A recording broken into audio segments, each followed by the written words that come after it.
in our lives. We all have pain. We all have sorrow.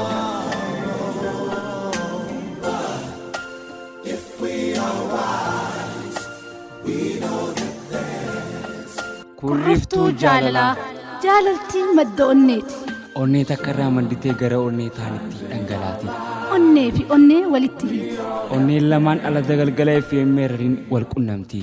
Sagantaan kun sagalee kurriftuu jaalalaati. Kurriftuun jaalalaa onnee tokko madditeeti jecha taatee dhangalaati.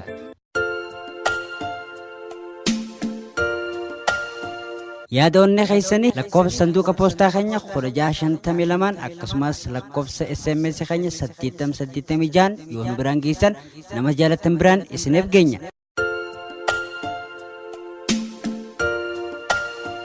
Kurriftuu jaalalaa. sometimes in our lives.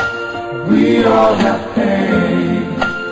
duraan dursee hageessu salaamtaan tiyyatan onnee irraa burqite jaalallee koo kaniin akka lubbuu kiyyaatti jaaladhu abdii kiyyaaf abdiyyee akkam naaf jirta jireenya kophummaa bartee moo akkami ani garuu abdii koo waan jaalalaa fi yaadni kee na godhee jiruun ala galanni rabbiif haa ga'u nagayaan qaba abdiyyee akkamitti akkaan jalqabu anaan na dhiba abdii erga addaan baanii ji'oottan baay'een lakkaawaman guyyoonni hammana hin jedhamnes darban ji'ootaa fi guyyoottan kana dura waan waliin dabarsine jaalala mi'ooytuu waliin dhandhamannee habbuqqachaa turre hedduu osoo hin turin carraan barnootaasiif dhufee na dhiistee deemuun carraa ta'e ani garuu abdii koo kana amanee fudhachuun gaara guddaa natti ta'e ati garuu ana jajjabeessuuf haa ta'u humaa kan sitti dhagahame hin fakkaatu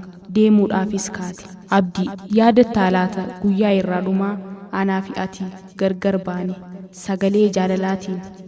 Hawwiitoo siin jaaladha ammaan si yaadadha hoggaan ciree nyaadhus hoggaan suwaa xaxoo nyaadhus hoggaan hiraata nyaadhus hoggaan taa'us hoggaan deemus hoggaan rafuus yeroo hunda si yaadadha anaa feeti kan gargar nu baasu du'a rabbii qofa. Naan jechaa turte. Achi booda garuu sababaan ani hin beekneen sagaleen tee dhabamte abdii koo sagaleen tee araadaan hin obbaafanne natti taate laalaan jaalalaa teetii guyyaarraa guyyaatti natti cimaa dhufte gadi ciisuu hirriiba hin qabu ija koo dura deddeebita yoon ija koo banadhu na bira hin jirtu abdiyyee jaalalli kee na cime barumsa na kute yoon kanumaan itti fufe maraatuun too fagoo miti abdii koo nan sobin sababa akkanatti si dhabamsiise karaa kurriftuu jaalalaatiin naaf ergi abdiyyee umrii koo guutuun si jaalachaatiin jiraadha deebisaa kee niin eeggadha jaalallee tee tan akka lubbuu isiitti si jaalattu hawwii yuunivarsiitii Haramayaatti kan argamu jaalatamaa fi kabajamaa abdiif.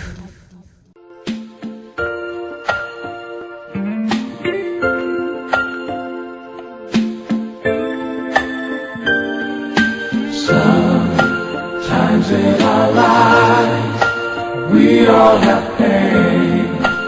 We all have ilma namaa ta'e kan hin dogongorree hin jiru dogoggora isaanii adda beekanii amanuudhaan badii isaanii fudhatanii dhiifama kan gaafatan garuu ni xiqqaataam dhiifama kiyya diddee garaa jabaattee akka na dhiiftee hin deemne abdiin qabamu saaroontee si dhiiftee biyya alaatti deemuuf ja'anii akka nama dawaa keeti je'ee harka nama dhahuutti yeroo deemuu kee hiriyyoonni kiyya galgalaa ganama